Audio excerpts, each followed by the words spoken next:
1. And you are now live. Back with another Ask Shine live. It has been a minute, but we are here in the shop. It's actually been a minute since we filmed one in the shop. That's the classic old school days. I started filming them out of my house because I have a really cool spot there and it makes it very convenient to shoot them. But now, since we're starting to renovate the shop, it feels only right that we start doing it in here again. So 92 4L, thank you, brother. I appreciate it. What's up, everybody?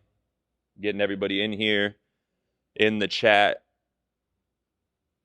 For those of you who have not been here before, I just go live and you guys ask any questions you want about tattooing or whatever, and the best questions with the answers get clipped and then posted on Instagram, TikTok, all over the place. So free game right here. This is about as real as it gets.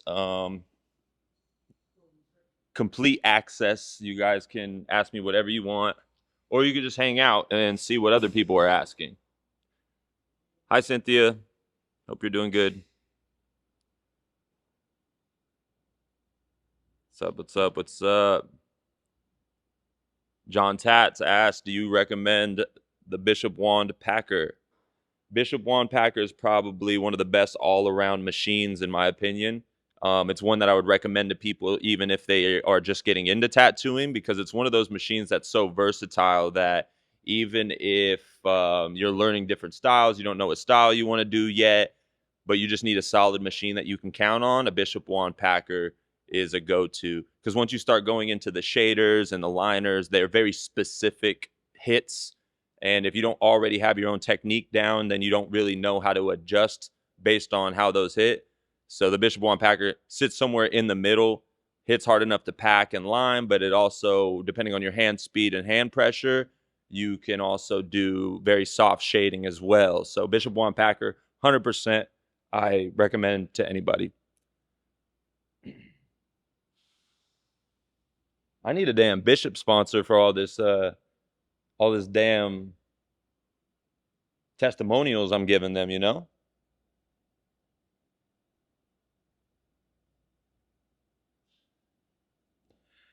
Mr. Visual Magic asks, what is your rule to follow when assigning your value tones ranging from 1 through 5? Okay, this is a specific question, which I really like this actually. So when I'm thinking about what value range to use on a specific element in a piece or a project, I think about the individual elements of the project. Since there's a lot of layering and there's a lot of stuff going on, I have to decide what value range each of those stays in so that the contrast from each other can stand out. So it's not just about contrasting a rose to itself. It's also like you're contrasting the rose to everything else around it. So if the value range of the background or the stuff that's around the rose is like, 1 through 3, and then you make the rose also 1 through 3, then it's going to have the exact same contrast scale and it's not going to pop out. It's actually going to blend in, and the rose will be there, but it won't have any punch. It won't stand apart from everything, and you won't feel that layering effect that I try to get. So I really tried to decide like which one is supposed to be brighter, stand out in front more. That I would make more negative, probably have some deeper shadows. And then for the background, I would do a lot of toning over. I would get rid of a lot of the negative. That way the negative in the rose would pop out. The rose is just an example, but this spans across any tattoo or project that you would do. And then I try to just think of every project like that, because some of these projects I'm doing, they'll have 7 layers in it. And to get all of that not look like a jumbled mess, you have to assign them priority of negative. That's kind of the way I think of it. Like what is supposed to be the most negative, and then what's supposed to be the second most negative, and then so on and so forth. And then what can I just tone over and detail out like crazy? And then what elements do I have to keep wide open, smooth, that type of stuff. So that's kind of how I think about it from a value range of 1 through 5. And if you guys are wondering why I'm facing this way when I answer your questions, we're filming this. So I'm looking at the camera, but all of these questions that are good, we'll clip them and we'll put them on Instagram and TikTok and all that stuff. So,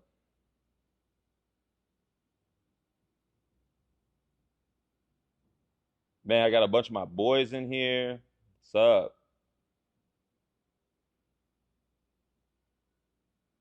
Hello, I'm from Romania, brother. What is your opinion on the Chinese tattoo machines? They are starting to be around everywhere. I don't really have an opinion because I don't really know. I haven't bought one. I haven't seen them around much. I know that there's a bunch of like cheaper machines going around, and I think that might be what you're talking about, but I haven't really tested them. I should honestly do a video where I test some of these newer machines that are coming out that are cheaper. They're like $300, kind of how rotaries used to that's how expensive rotaries used to be, and now they're all like 1,000 plus. But maybe I'll do a video one day, and maybe I'll buy like 3 of the top like Chinese tattoo machines or some of these ones that are coming out of Europe, and see which ones are effective for a budget friendly option for a solid machine. Because I could always recommend a Bishop Juan Packer to somebody, but that's also a big investment. And while I do always advocate for investing in yourself and like investing in what matters, especially when it comes to your equipment. Sometimes it's just out of the price range, especially for someone who's just starting out. So that's actually a good idea. I don't know anything about it yet, but you just put it in my purview, and I'm gonna look into that.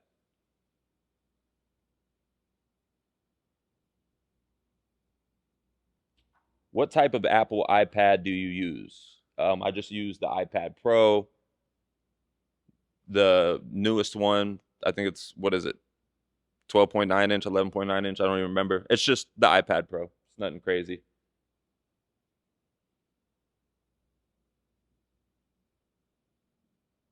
Alden J Tattoos asked, do you have tips for hand fatigue over those longer 6 hour sessions?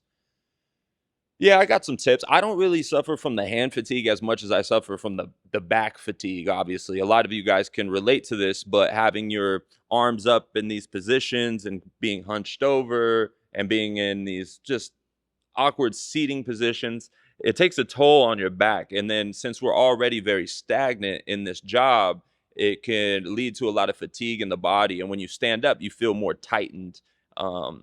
Some of your muscles get weaker in your back, and your shoulders roll forward. You start to lose your posture, all of that stuff, and it starts to seep into when you're not tattooing. And all of a sudden, you see that you can't sit upright, and it doesn't feel natural to sit upright.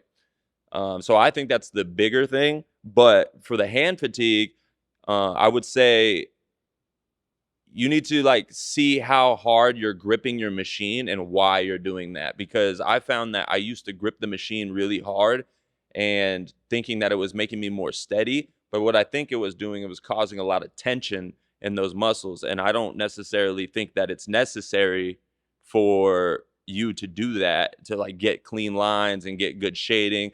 I think like a nice hold, maybe change up your grip thickness, whether you already have a really thick grip and that's what's actually fatiguing your hand, or vice versa, where you have a thin grip and you're finding yourself having to grip it really tight to get a really good hold on it. So the grip size, I think, would be a big deal for you to try to test out for your hand fatigue. And then there's a couple hand stretches you could do too. You could fold your hands backwards and kind of get your hand moving beforehand and during a break. That type of stuff, I would say. And yeah, just pay attention to how you're gripping your machine and pay attention to the thickness of your grip.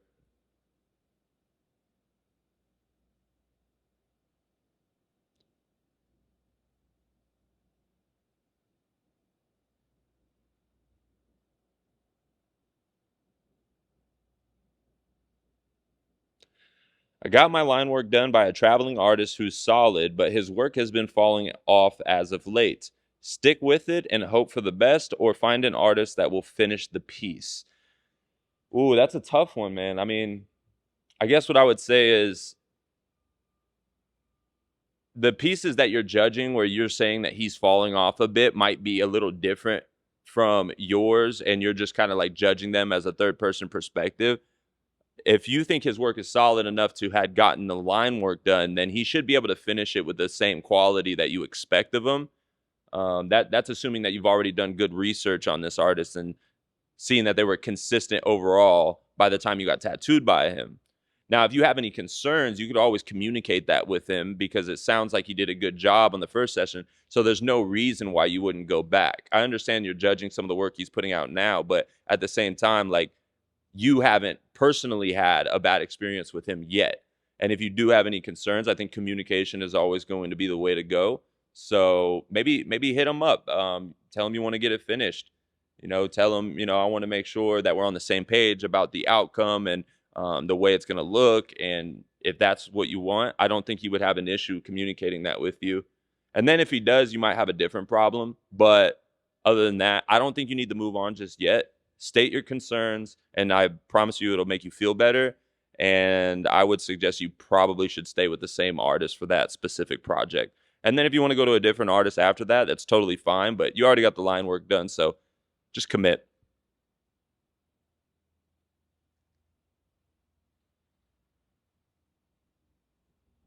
I'm going back, making sure I didn't. Hello from Greece. Hey, I was just there last month. Greece is a beautiful country. I went to many different islands. I know you guys have probably seen my posts. One of the best trips I've ever taken in my life. The back piece you started is fire. Thank you. I appreciate it. We're really going hard in there. We're not cutting any corners, really saturating, getting everything super solid and not getting lazy on any of it. And the design is super cool. And I'm incorporating a lot of my new techniques with the thicker lines and some of the opaque grays and stuff like that. Just trying to get loose and creative. You can get stagnant in a style for so long without changing something. And recently I've been trying to implement some new stuff just to add a little sauce, add a little something special into something I've been doing for a long time now. And I really like how those pieces have been turning out. So this is the first back piece I've been able to do with that same idea. So I'm super excited to finish it. We have 2 days this week where we're going to do his lower back, and then we'll have one more session after it all heals, and then we'll have it finished. So from this time we started to the time we finish is going to be like 3 weeks for the whole back. So super excited. Thank you for the compliment. All right, let me catch up to the more recent ones really quick.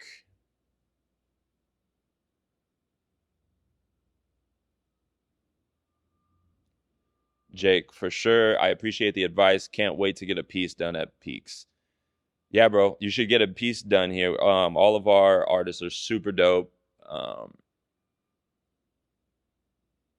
Cody, Tony, Grace, Jessa, me. It's a good energy here. And I know a lot of you guys haven't been here and you haven't felt the vibes here, but I really enjoy it. I think you would enjoy it too.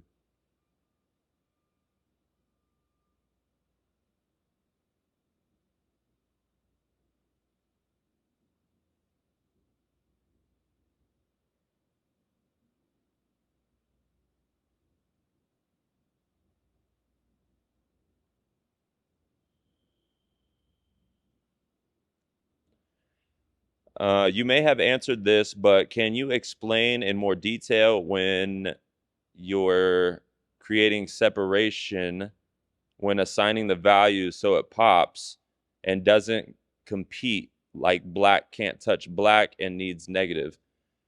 Um, so the way I could put it more simply is the main thing that you're trying to pay attention to is where you have negative skin or skin breaks or negative, like wide open skin, and where you have solid black at. Those two things are the most important things. The grays come into play, yes, but they are almost just like a middle ground to the more important thing, right? The more important thing is the solid black in the negative space. If you could say, like, hey, this is supposed to be the brightest thing in the piece, it needs to have more skin breaks in it. And then when you talk about the grays, as long as you don't, whatever grays you are using, as long as you're not using so much of it that you're toning over the amount of skin that you need to keep open, then it's going to look good. Even if you use a medium gray, a light gray, black, whatever it is, as long as you have the amount of open skin that you need, it should still look good. And then like if you had a lot of negative space in the rows and there was a lot of open skin and you just did enough shading to where you could shape the petals and get all of the depth in the center.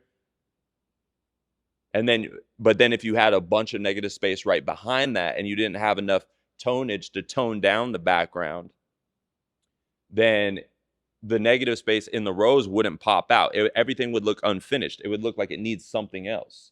And that something else is you need to learn to prioritize the negatives, right? So you might want some of that negative stuff in the background, but if you need that rose to pop, you need to tone over that background, whether that's with a light gray, medium gray. It doesn't, it matters, but it doesn't matter in the sense that it's more important to tone over what you don't need the pop and then leave open what you do need the pop.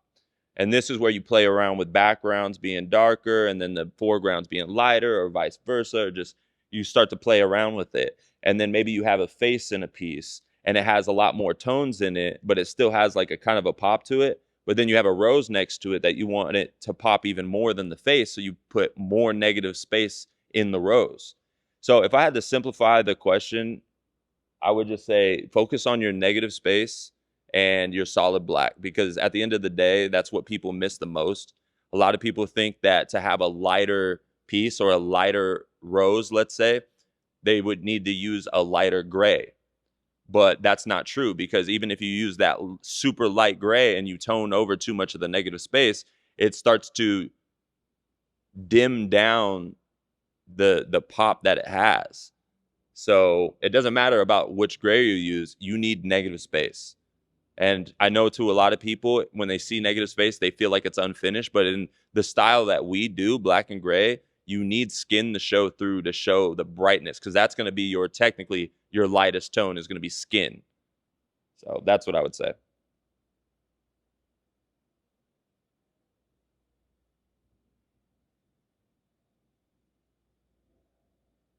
I see you're getting back to the content again, bro. Glad to see it. Yeah, brother, I'm always here and there. I'm fucking living life. I'm content, running the shop. I go through my little phases, but I enjoy doing the content. But I'm also, traveling, and I got a lot of responsibility here and kind of living in the present, living in the moment. So sometimes it makes me not want to constantly go to the content all the time, which is bittersweet because the content feeds your business. But at the same time, I really like to tap into just living life. So, but you've been killing it, bro. For everyone in the chat, Play a Sage, he guest spotted with us a while ago and we met, but we've always been locked in, especially since then. And he's definitely made a huge come up in the past few months. He's been going hard. He's very consistent. His work has gotten a lot better. He's starting to grasp some of the stuff that I'm telling you guys about, the negative space and the solid blacks and how to compose a piece. So you guys should check him out. He's in the chat. You should check him out. Play a Sage.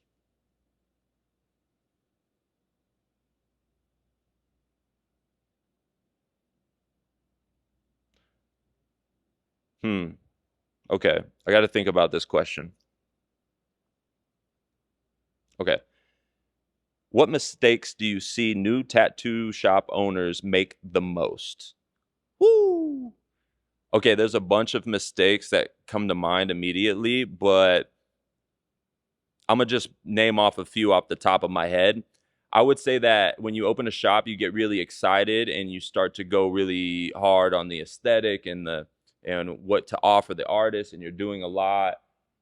I would say the biggest thing that they do is like they don't keep their overhead low enough, and they try to go for something that looks glamorous and all of this stuff, but they end up having too high of bills, and then they start playing catch up with how many artists they need to have in there, what percentage they're doing, what booth rent they're doing. And then if you end up having too high overhead, it really traps you, because you have to have a certain amount of artists working at all times to justify the business. And that puts you in kind of a vulnerable position, because ideally you wouldn't be that reliant on having like the busiest shop in order for you to be sustained. Also, I would say that you could have the coolest shop, you could have the best aesthetic, you could have all of that stuff. But at the end of the day, it's going to come down to the energy and the people that are working in that shop. So it's like there's people that have like a really shitty shop. I'm not gonna say shitty, but just like kind of just a whatever. They're just in a building, they're in a room, and they have a 5 stations, nothing too glamorous, but the people there, they're all on the same page. They all love what they do. They all bring good energy in every day. There's no gossip. Um, the energy in that shop and how it will work will actually be better than like a beautiful shop that has a bunch of people and they're all just fucking bringing in weird energy, gossiping and arguing and just worrying about stuff that doesn't matter type stuff. So I think focusing on the people that you're around is a huge part of it. It's not just about like having good artists in your shop. It's also about having good people around you, because we spend more time in the shop sometimes than we do at home. And if that's going to be technically your second home, you need to make sure that whatever energy you're picking up at work, you're not going to bring that home with you. And it does happen like that, you know, and vice versa. Whatever's happening at home, you don't want to bring into the shop with you because you're trying to keep the energy consistent. So that's another one. And honestly, I don't know. A lot of people have different ways of opening shops nowadays. There's ones where you all get together and you all just split the rent. And then there's ones where it's like a private studio and everyone pays a booth rent and you try to get that booth rent as low as possible. There's ones where it's like more like a regular shop where they're doing like percentages. I think that just new shop owners need to get very clear on like what you offer an artist, what your structure is, make sure your overhead is low, make sure you're bringing good energy in, and then make sure you're hiring people with good energy. So I would say that's like the biggest factors for sure.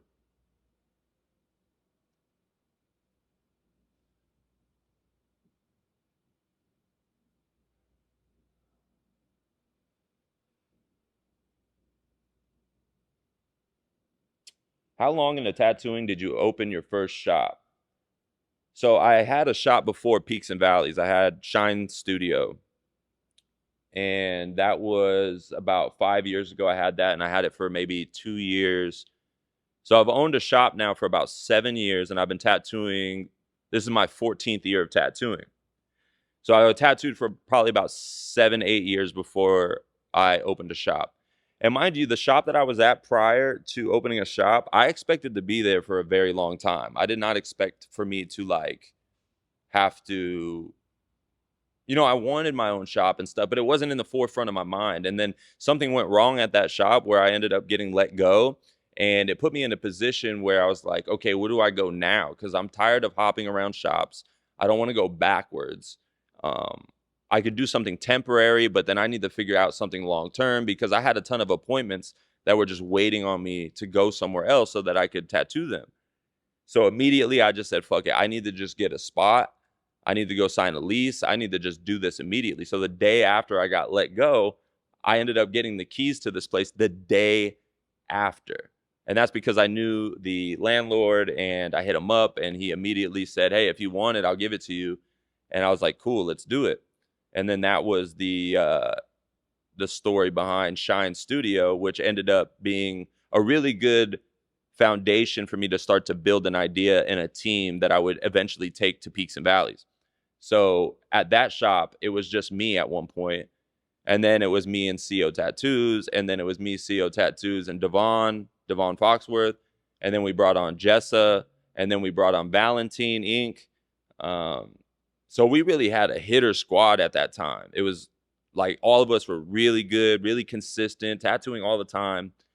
And that was a good time for us to, since we were bringing in a lot of money and we were very consistent, it was a good time for me to use that money and invest it in something that we could be really proud of, something, a space that would really reflect the experience we were trying to give and the quality of work we were putting out. And then that's where Peaks and Valleys was born. So I've owned the shop for about 7 years, been tattooing about 14. So yeah, I went through a lot of journey before I opened a shop. A lot of people open shops like 2, 3 years into tattooing. Like I went through a lot before opening my own shop. So I suggest that before you open your own shop, you just make sure you're ready to be a leader, be an entrepreneur. You have to worry about things that a regular artist doesn't have to worry about, and then it will get in the way of your tattooing at some point. So if you're not very like intentional about your time and like organized, you're going to fall into a trap of like being a business owner and not an artist anymore, and not being able to like pull out that creativity, or vice versa. You skimp on the business side and then you just be an artist, but you have shit that you have to do. You have responsibilities. So something to think about.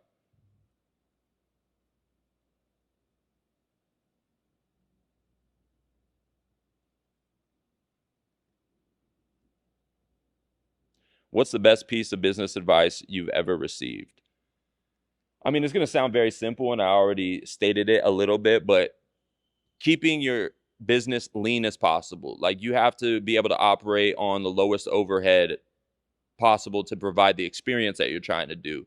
Because you could very easily overinflate like all the tiny little charges and subscriptions and this little thing. Oh, we want to get this, so I'm gonna pay monthly for that.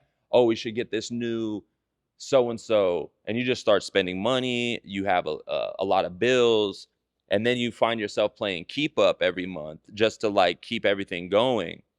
And I think, as simple as it is, if you can find a way to get that experience that you're trying to give and the vibe you're trying to get, but at as low cost as possible, not being cheap, not being like stingy with it, but just like realistically, how low can we get this overhead and still provide the same quality? Because at the end of the day, it's more about the people and the quality of work than it is having the most glamorous space and this and that. We got the new chairs, we got the new this, it's cool and everything. It's just like you got to be careful because it's a slippery slope. Um, and then also, maybe if you can get a business line of credit and start to put all of your bills on the credit card, because if you can get maybe 3% cash back on those credit cards, um, then you're just getting free money out of all the money you're going to spend monthly anyways. Now, you do have to pay off the credit card every month so you don't pay any interest. But the point is, if you were going to pay it anyways, you might as well do it on a credit card that has benefits and you can collect points on, and then you can pay it off at the end of the month. And then it's always good to do that to build trust with the bank, and they start giving you bigger lines of credit so you don't ever have to get a loan or anything like that. If you needed to purchase something and it was like a last minute thing, like, oh damn, like one of my tattoo chairs broke and this thing happened, then you could just use the credit card and you can worry about it, paying it off how you see fit. But at the end of the day, it's like really good to get that 3% cash back, because it's just something that no one thinks about, but that's free money at the end of the day.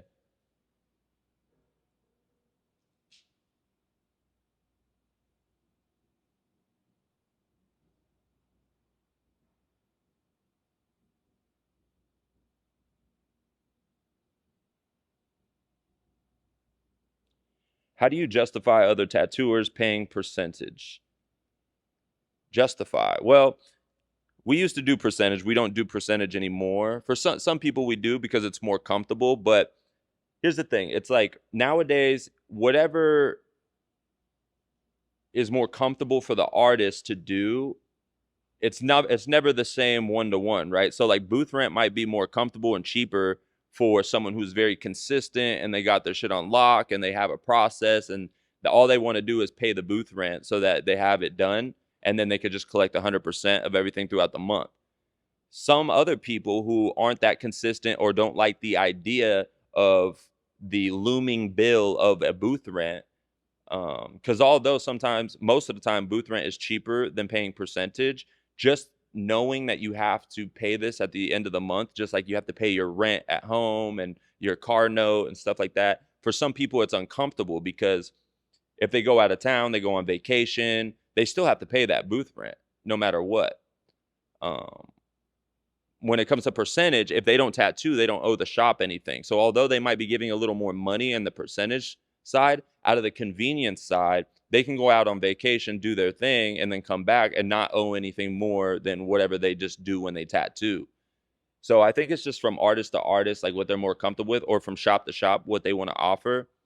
We have switched to booth rent just because, even though we're making less money per artist, I think it's more consistent overall for everybody, because A, the shop can guarantee the income and then I don't have to worry about anything. And then B, for the artists, if they're consistent, they just pay it off in the beginning of the month and then they could worry about how much they want to work that month. They're just like, at that point, if there's like a day off and someone wanted to get tattooed, you could just decide whether you wanted to make that extra money or not, because it's 100% going into your pocket.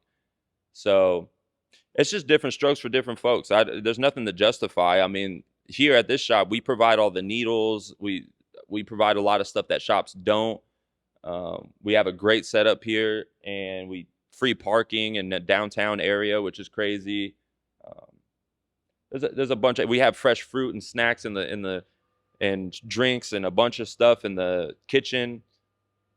Just, I mean, there's nothing to justify. It's just what works better for the shop and what works better for the artist.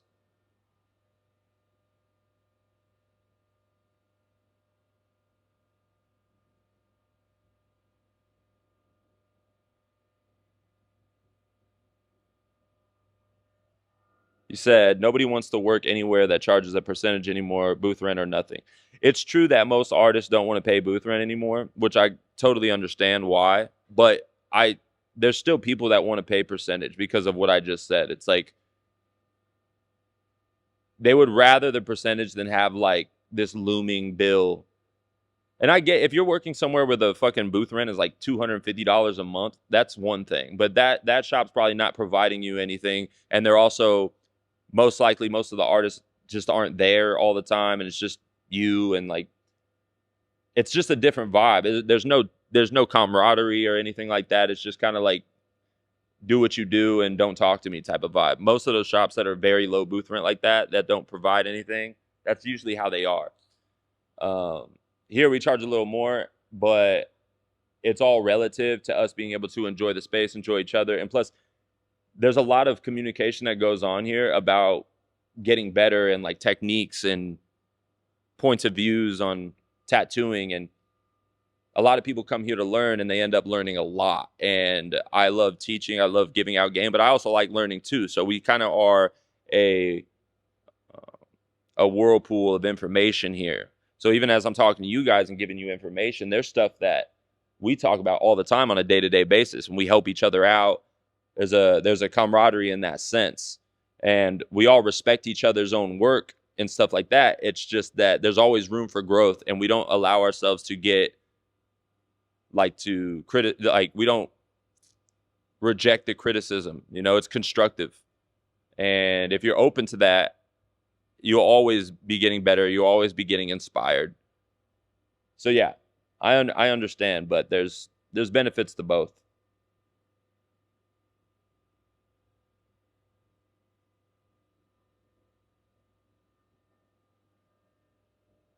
Shine bright like a diamond. I love your artwork. Thank you. Satchmo, what's up, my guy?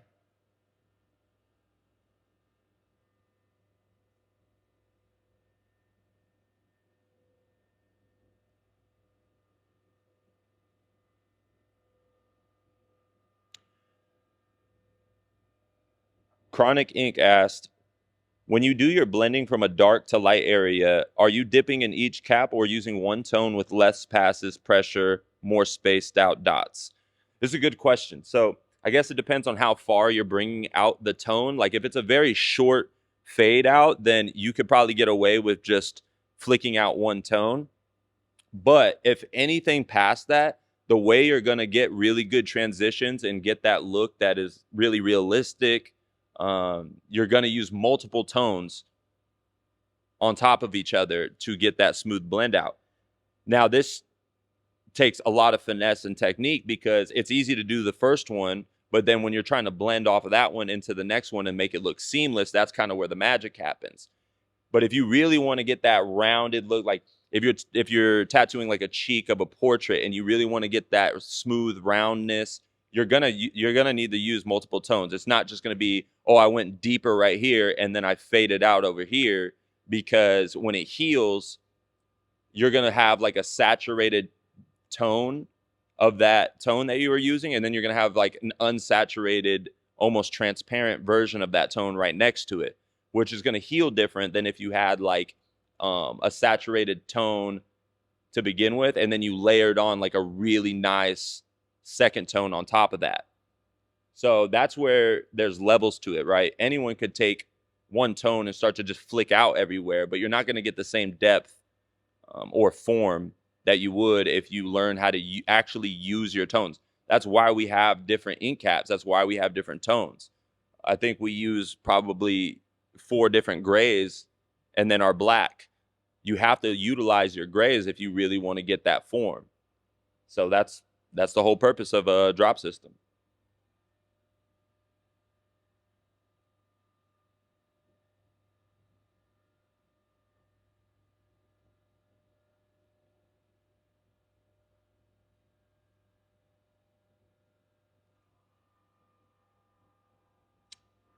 When it comes to growing your IG page, how often do you feel someone should be posting?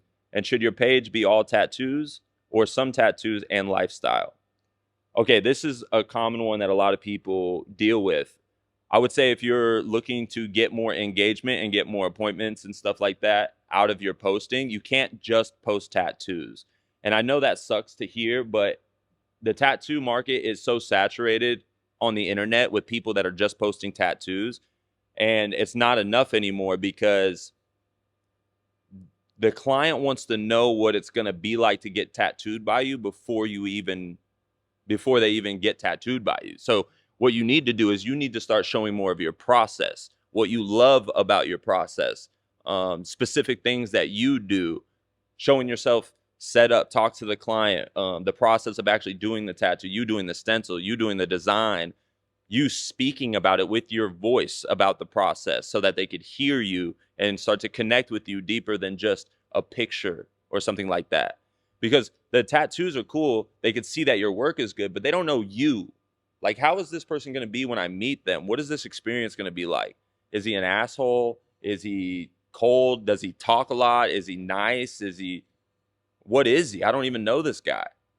So if you want to build trust with your clients before they end up booking with you, you have to show them something about you and your process. And that's one place to start. And you can expand on that. You could start to expand on your journey of how you got here, where you were before versus where you are now versus where you want to go in the future. Or if you're at the beginning of your journey, you could start to talk about why you want to get into tattooing in the first place. And just start to share your passion. I think this is more about sharing your passion than it is just sharing your finalized work, because the passion of tattooing seeps into the whole process of it, not just the finished piece. And there's so much interaction and there's so much process that happens before the finished piece. And it's honestly the majority of tattooing. The finished piece is just the ending. It's the period at the end of the sentence. But what you need to do is show the whole sentence. And that's going to get people to engage and connect with you more. As far as posting, I think a good thing to do is to get used to posting without overthinking it. So you should try to post twice a day. I would say once in the morning and once at night, but don't overthink it. I think a lot of people try to create the best content all the time, but at the end of the day, it's better to document than to create. And what I mean by that is, it's like you could take clips of what you're doing or something, and you could literally post it raw and don't edit anything about it. And that would actually be more relatable and get more engagement than you might think.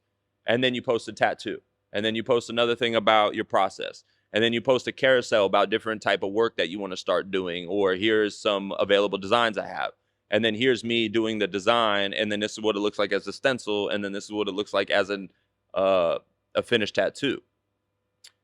This is how much this tattoo costs. This is how much this tattoo costs. Just, you're trying to show them more than just the finished piece. And the biggest thing is just getting used to posting and just not overthinking it, and then moving on to the next one and just posting again. Because it's not about the one post. It's about the consistency. And at the end of the day, the discipline and the consistency behind doing your content is literally going to change your whole business. I promise. I've been there.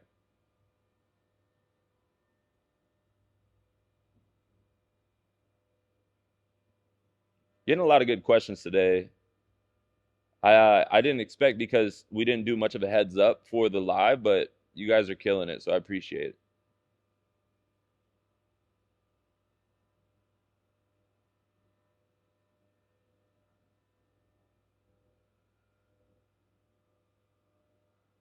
Thanks for not gatekeeping, because individuals still have to put the work in. Yeah, I feel you. And that's kind of my philosophy behind it. It's okay to give out the information, because the ones that really want it and really will apply it, they'll do the work to integrate it. But there's a bunch of people out there that think that like giving away this information is like going to create a bunch of half-ass tattooers or get people into tattooing that shouldn't be. But to be honest, like if someone had the willpower and the discipline to apply anything that I'm telling you, they deserve to tattoo. They deserve to do well. And I would rather be a part of the solution than a part of the problem. So if we don't want a bunch of tattoo artists in the industry that are just fucking up the industry, then we need to help them. We need to direct them in the right direction so that they're not just lost out here, just basically being scratchers in shops or scratchers in private studios. It's like there is a way that we could all eat, and then all these new artists can get good information and not create bad habits that are hard to break down the road. Because I think in the beginning, when you develop bad habits, that's what's going to create this. It's going to create very hard things to break in the future. And then once they're cemented in those bad habits, that's when the issues happen. Like we got a ton of the tattoo artists that have bad habits, whether it's from tattooing or the way they handle their client or their cleanliness and hygiene, organization, all of that stuff. And it's hard to break those in people. So we want to nip it in the bud in the beginning and make sure that they have access to good information, because that's something that I didn't have coming up. And I really wish I had more, and I had to seek out mentors for that. But now everything is so accessible. But now the issue is we have to sift through the bad information that's on the internet and get to the good stuff. So if you come here and you watch me and you hear me speak, or you ask me a question, I guarantee anything that I'm giving you is going to be a good direction to go. If you decide to go a different direction later on after you tried that and you get it down, that's up to you. But let's get something down that is a good habit, and then you could adjust later. It's like this saying I have on my arm. It's tatted on my arm. It says, learn the rules like a pro so you can break them like an artist. Let's learn the right way to do it first. Let's get the foundation. Let's get the fundamentals. Then you can start to develop your own style, a way of doing things. So that's what I would say.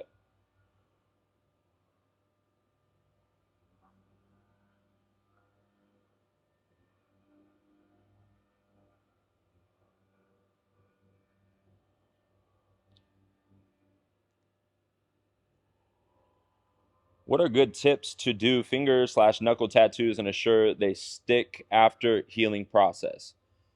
Yeah, finger and knuckle tattoos are actually difficult depending on the skin that you're tattooing. Some people have very soft skin, and it's easier to get a line in there and get it to stick.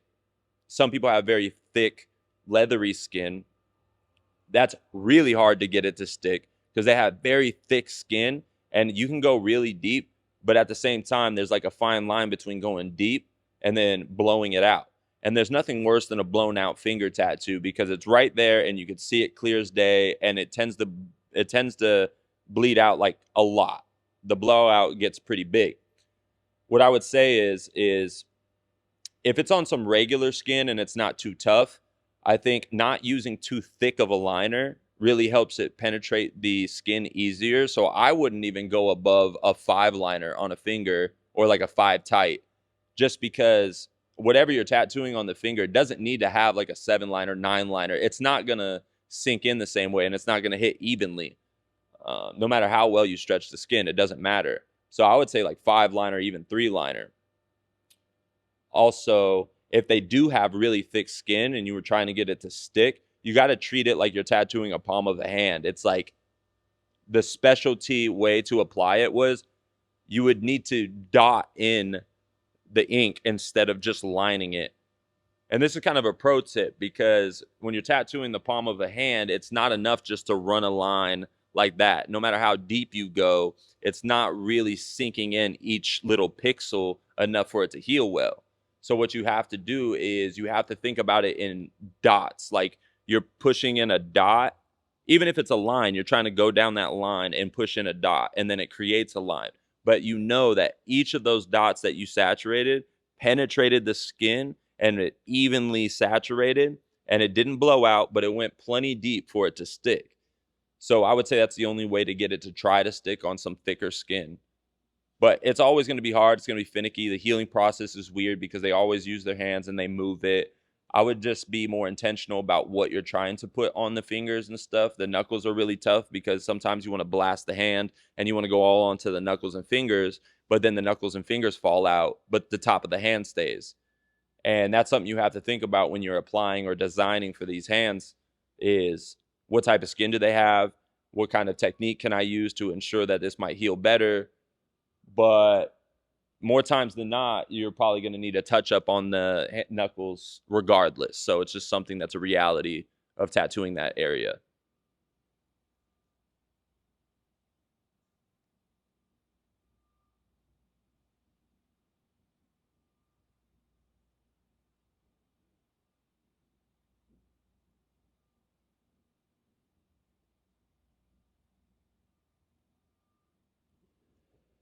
All right, we're getting good questions. I'm trying to catch up to anybody that I missed.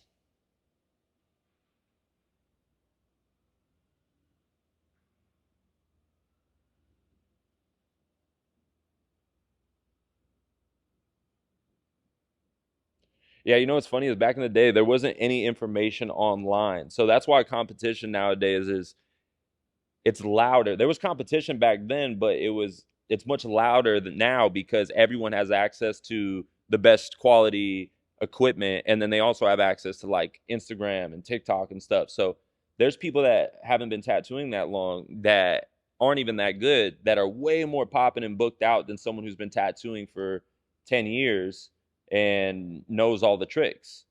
And so competition is more about who's willing to break past their little limiting beliefs or what they think they want to do and don't want to do, and like be able to involve themselves in the entrepreneurial marketing part of this business. And it's easy to say I got into this to be an artist, a tattooer, not to make videos and this and that. But in any entrepreneurship or business, there's always going to be the marketing side, all of that. It's always been a factor. So in this case, now we're not relying on walk-ins anymore. We're not just only word of mouth because there's so many artists out here now that like if someone is really hitting it hard and they're hitting their marketing properly, they're going to stand out more than you, and then they're just going to get the low-hanging fruit, and you're going to be like, why isn't anyone coming to me? I have better work than that guy. They don't even know you exist on some level. Some people might. I'm not saying that's everybody, but I'm just saying like you have to get out there, show your process, show who you are, and like really connect with your clients before they even come get tattooed by you. So when I say competition nowadays, it's more about that. The saturated market might feel saturated, but it's only because everyone has a voice now online. So you just got to make a decision. Are you going to involve yourself, or are you going to retreat and then just be bitter about it?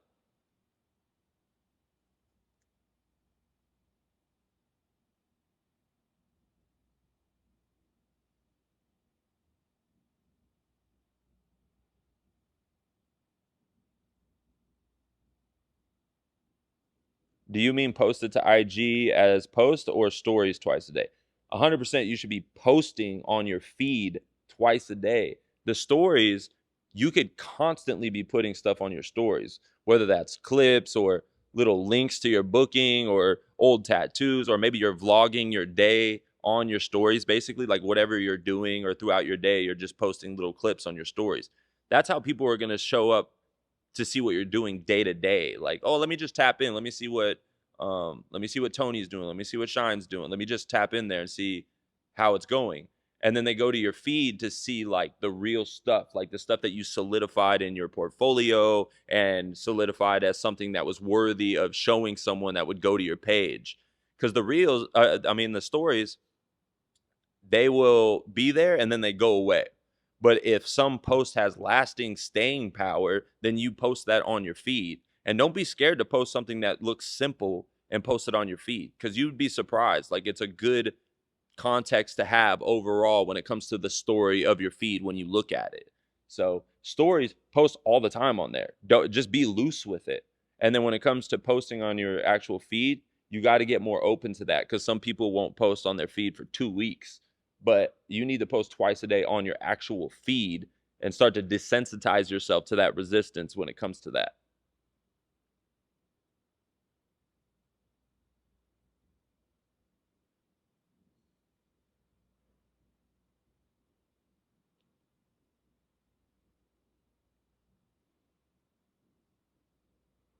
What do you think about an artist who jumps shops a lot?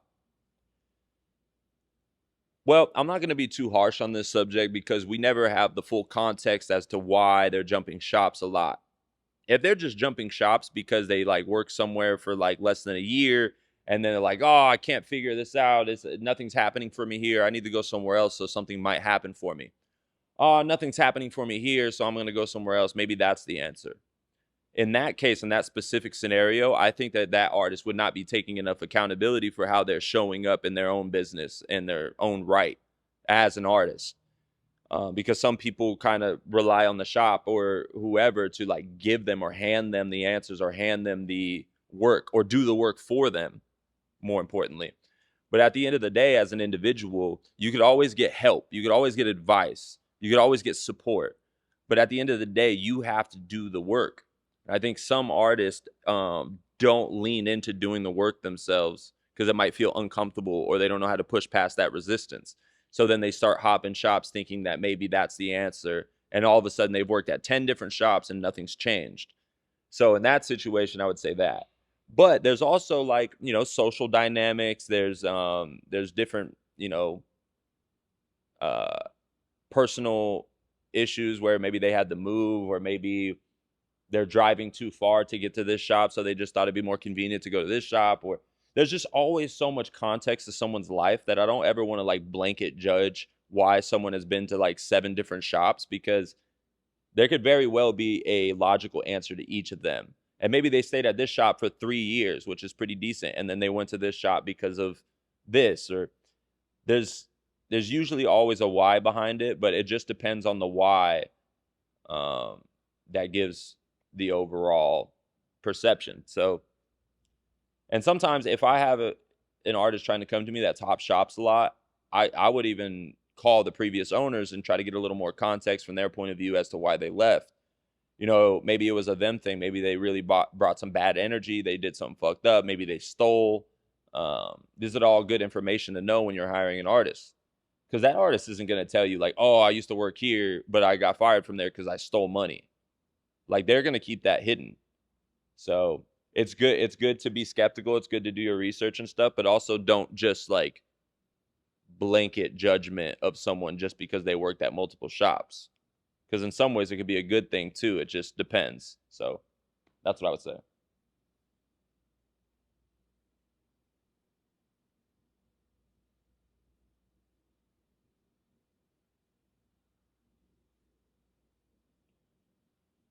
Okay.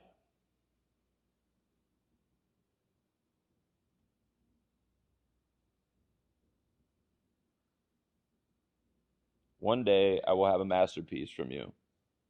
One day, I hope so. I hope to get you in here. I want that for you, and you're manifesting it.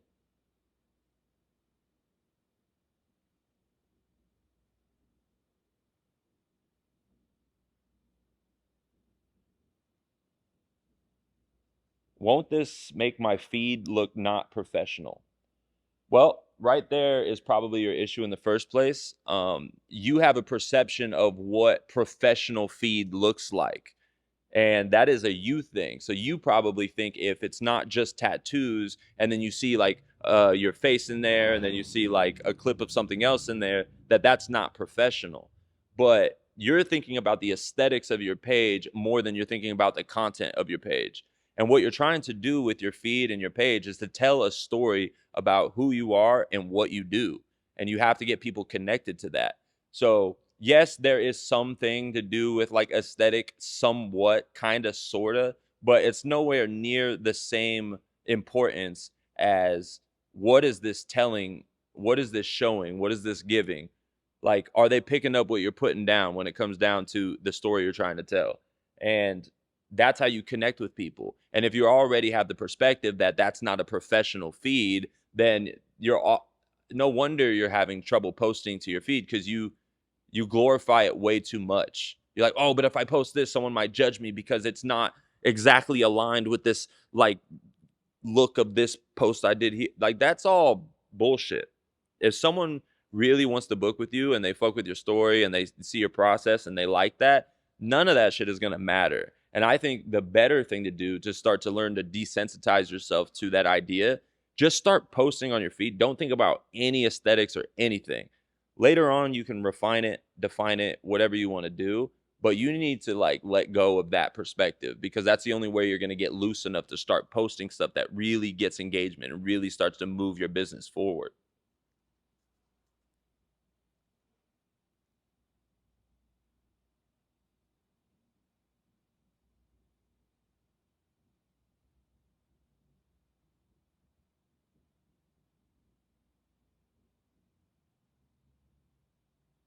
What do you think is the best way to charge for your tattoos? Like, if a tattoo does not finish in 1 day sitting.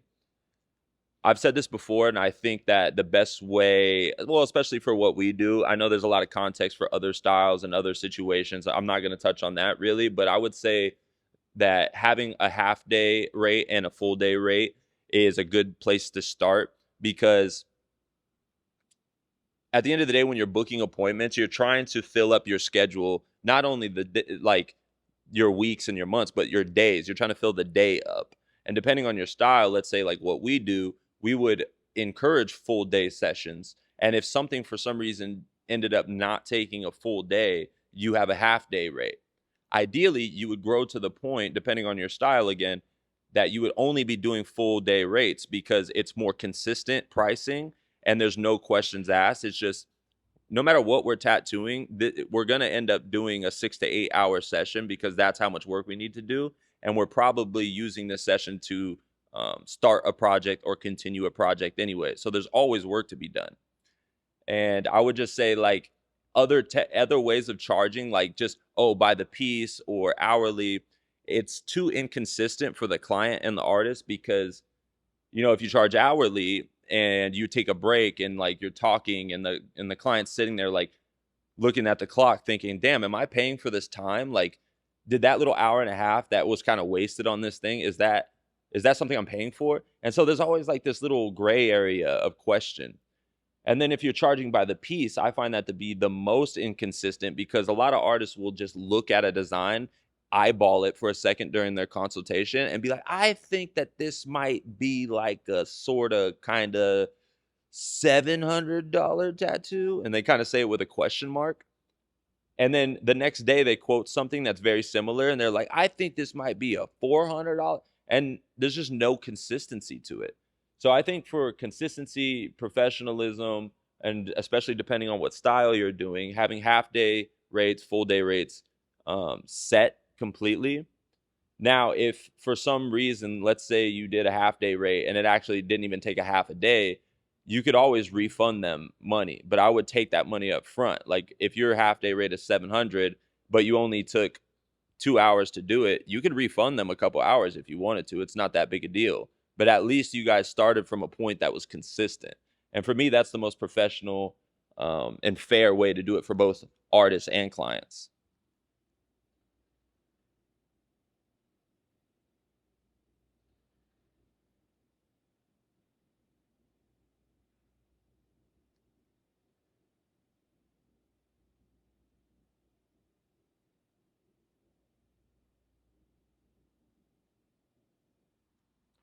How do you get clients to agree to 2 day sessions? Well, this has been a long time coming for us doing back to backs all the time, right? This has been through me developing my process and style over many, many, many years, and realizing that all these projects that I was starting, and I was starting with one session, the type of designs that we do are so intertwined and layered that if you were to only get one session on it, it would look very incomplete. And we finish as we go. We don't just line things out. So it's a little different, right? So it makes it more difficult for us to get the completed look of some of these beginnings of the project if you don't have 2 days, because we need to get enough work done to really establish what's happening. Otherwise, if you have a session now and you got to wait like a month and get another session and all that stuff, it's like you're not going to really feel the fulfillment of that design, of that piece, of that project. So I think having a back-to-back at least is a really good way to solidify the momentum of um, the momentum of the project. My live just ended for some reason. I have no idea why. So I started that back in the day, and I started doing back-to-backs here and there, but it started to become a more mandatory thing as I realized it was very inconvenient to only have one session. And between designing this really cool piece or project and then only getting like a very small chunk of it done, it just didn't do it for either of us. Like it wasn't satisfying to me, it wasn't satisfying to the client. So it's almost better that the client save up a little bit more money and get that back-to-back session, because you're really going to be able to knock out some real work and then create more momentum for them to want to continue and finish the project. So now it's become almost a mandatory thing for new projects for me. And everybody here is most of the time is doing a back-to-back session. And it doesn't take much convincing, only because they see the work and they know what they want. But if they know if we only have one session, this is all we're going to get done, even a client can see the benefit to booking a back-to-back session or more. I need to start finding out if I have some clients in Europe that want to get tattooed, or Asia. Me and Veer want to start to come out there and start doing some tattoos and content. So if there's anyone in here from anywhere really, honestly, I'd love to go to like Copenhagen, Denmark, Japan. I think that would be fun. So my live ended randomly, guys, but like I think I'm gonna answer a few more, and then we're gonna call it. We've been going for about an hour now. A lot of good stuff. No, I didn't see that question before. You said, don't know if you're able to see my question. Are you accepting European resident artists, and are you helping with the visa? I would love to bring someone in from overseas, and especially someone who's really talented. I guess the only fear is that when you come over here, you're doing a lot of rebuilding of your clientele. And I could help you with that, but only so much. And it takes time and it takes persistence. And it would be a huge change because you're already coming over here and making that move. And I would want to make sure that you feel solidified and comfortable. And I wouldn't want it to be that much of a struggle. So for if I was going to do that, I would have that artist maybe come and guest spot a bunch of times for a decent amount of time at a time. So weeks at a time, they would come and guest spot, start to kind of get familiar with being here and start to let people know in the area and the surrounding area that they're here and they're available for tattoos. And then once you feel like you have some kind of solidity, at least some sort of foundation to stand on, then you could make the move and make that leap. As far as the visa, if someone was worth it and we had an agreement and there was like a big opportunity for the both of us to kind of have that person here and they get to learn a lot, be in the US, and then also we get to have you on the team, yeah, I would definitely help with the visa. But this just is kind of a complicated situation that I would take like on a case-to-case basis. It's not really a blanket statement that I could use, but overall, I would just want to make sure that no one's committing to something that is going to be really difficult for you. Because at the end of the day, if you move out here, you have to rebuild from ground zero, and your work has to really be stand out. And then your effort towards your content and getting yourself out there has to stand out as well.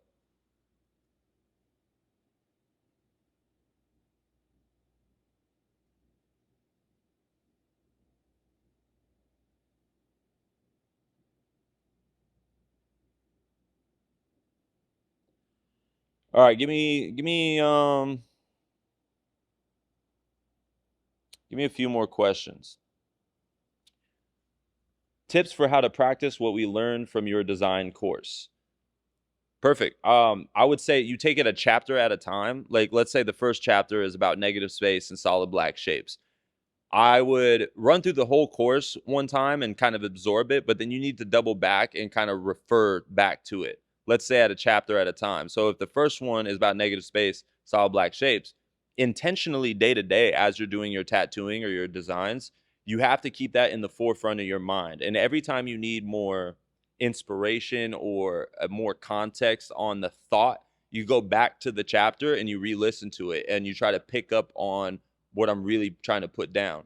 Because it's one thing to have information, it's one thing to read a book, it's one thing to listen to a podcast, but if you're only listening but you're never integrating, then it never actually shows up in your day-to-day work. And I would say that the most important thing about consuming any type of information is the integration of it and how it changes how you actually show up day to day. And that's something that I can't do for you. That has something to do with you and your perspective on your life. You have to change that. So I could give you all the information in the world. I could literally give you the answer to fucking life itself. But if you never integrate it, it's not going to make a change in your life. So with the course, it's great to run through and it's great to absorb. Wow, that was really great. A lot of information, but you need to refer back to it as you need it when it comes to designing and tattooing. Otherwise, it's going to kind of sit in the air and sit in your brain as just kind of like in the back of your head type of thing, but it never really comes to the forefront and changes how you actually tattoo.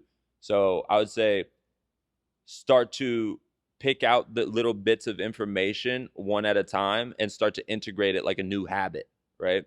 So when you're trying to create new habits, even in other areas of your life, you can pick up 7 different new habits all at once, and it might feel good for a minute, and then you find yourself falling off of all of them because you just tried to absorb way too many habits at once, and it wasn't sustainable. But the proper way to do it is you need to pick a habit and really integrate it and really get it into your life.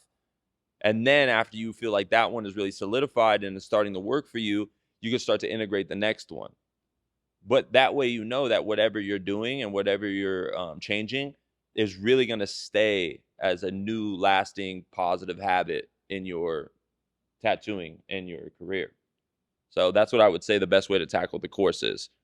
And also, if you guys are interested and you haven't already, you can check out the course on iShineUniversity.com. We still have a deal going on, 40% off, and the option to pay it off in 2 payments. We have more courses coming soon and also one-on-one coaching, which I'm really excited about because the one-on-one stuff is going to really give a personalized experience because you get direct access and I get to hear your case on an individual basis. And we could start to make a plan on how you can start to grow your business in tattooing and just life in general, very specific to you and not just general information. So I'm excited about that.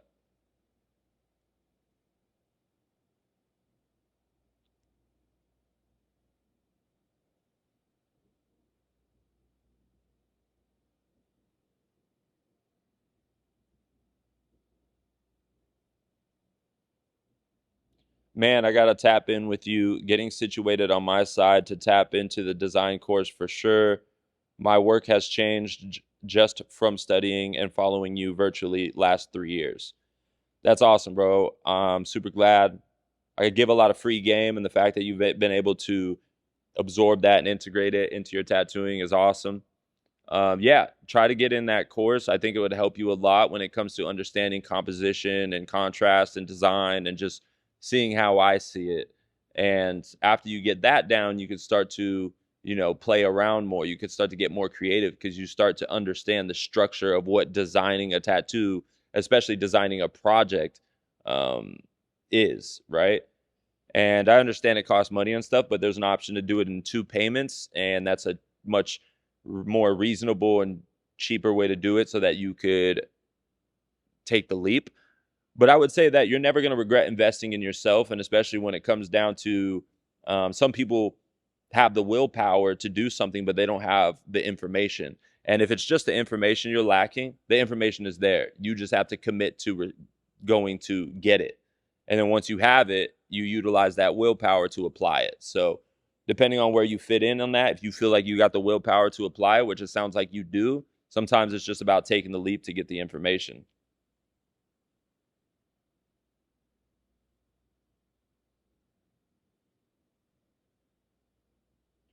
Are you guys going to be at Golden State Tattoo Convention as usual next month? Yes, 100%.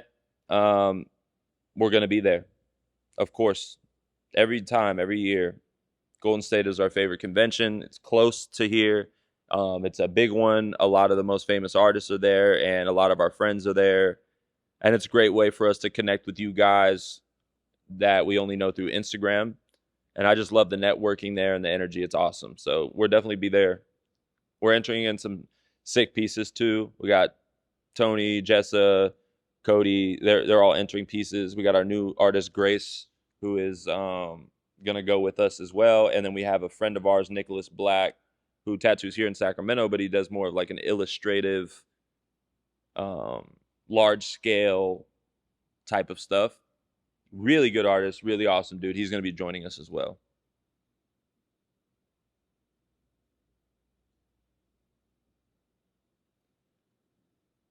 All right, I keep just saying like a couple more questions, but you guys are fucking killing it right now.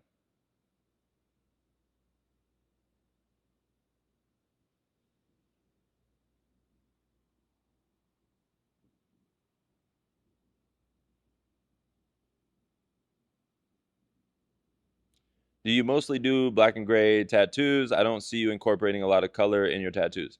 Yeah, I mean, I'm a black and gray artist. I focus on black and gray. I have done some color here and there, and I do use opaques here and there, which is the color gray. But overall, I love black and gray tattoos because to me, it has the most timeless look, and the use of negative skin in black and gray kind of makes it feel like the tattoo um, exists with the skin, in harmony with the skin, as opposed to a color tattoo. Sometimes it feels like it was placed on top of the skin, like it doesn't naturally fit there. So the black and gray has a more naturalistic look to being on the body. And then when it comes to aging and healing over time, it always has like this classic look to it. And it doesn't clash with anything that you wear or anything like that. Because it would be crazy to have like this bright red tattoo and you're wearing clothes and it all just kind of clashes, but that's on your skin forever. And it just kind of looks a little unnatural to me. So, no shade on color, though. I mean, there's color artists that do amazing work and they incorporate the right amount of negative skin to make a similar feeling happen. But for me, personally, black and gray and even the process of applying black and gray is much more enjoyable and I connect with it more than saturating a bunch of color all the time. So, that's just my personal thing. So, I love black and gray.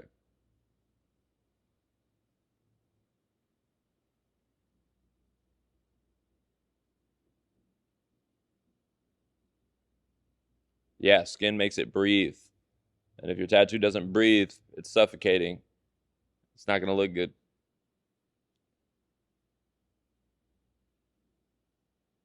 Would love a tattoo critique video soon. The last one was fire. Damn, we haven't done those in a while. Yeah, I should really think about doing that. We'll do that soon. I think a critique video it's about time. Those are really fun to do, and then I know people get a lot out of it because I'm directly addressing any issues that might be happening in a design or tattoo that's already done, and it puts it more into perspective for people to kind of pick it out themselves in their own work.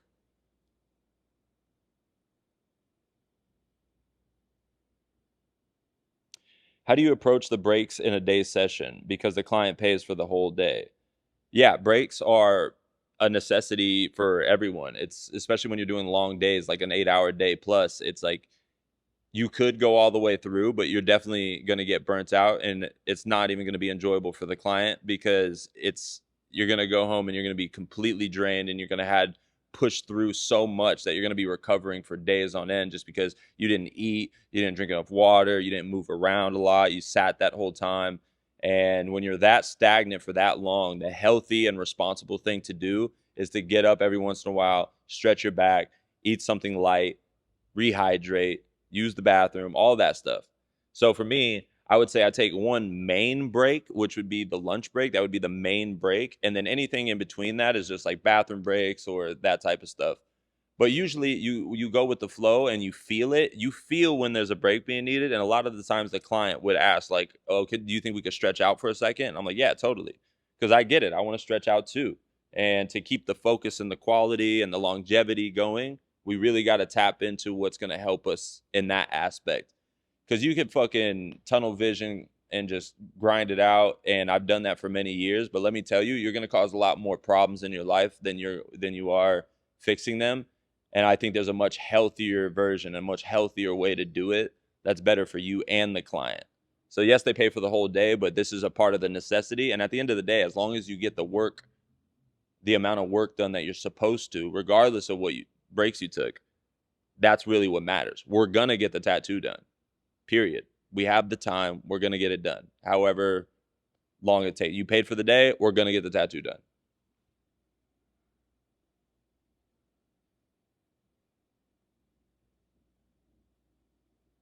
Yeah, Blaine V Tattoo.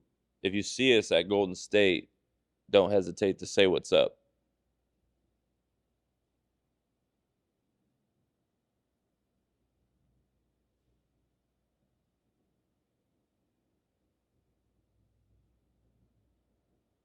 %1 tattoo. You can critique my work as well. Okay, I got you. I got the go ahead from you. I got permission, so I will do that.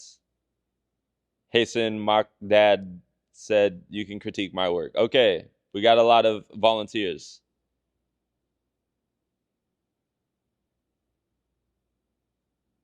I already bought your online course and would be interested in the one-on-one seminar.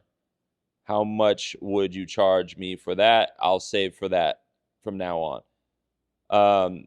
I don't really want to disclose pricing quite yet because we're gonna have it all structured and have it all make sense, and then when we launch it, you guys can see it.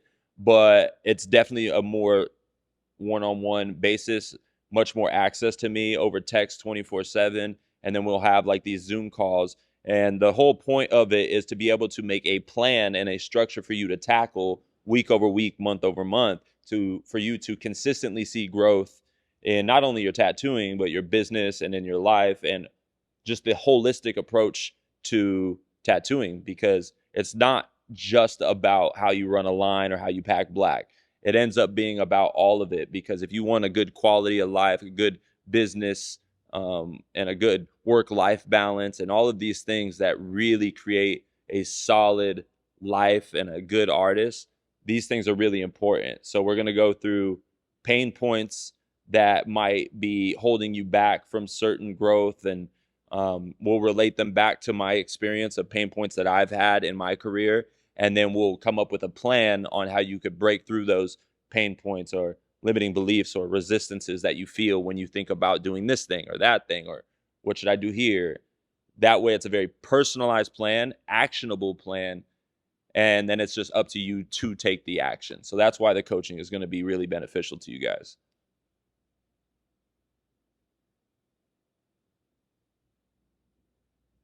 The one-on-one calls really help. Yeah, my boy. So when I was first starting to test out the coaching calls, he was one of my clients, and he's great. He's awesome. I love this guy. And at that time, I was testing out like how it would feel, how it would look, and I honestly even want to expand on how I was doing it then. I want to make it more structured and more of a plan to go forward. And so, yeah, dude, it's cool. That's one of my OG coaching clients right there.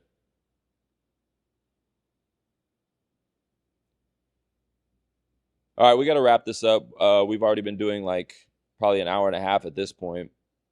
A lot of good questions. I'm actually really excited about that.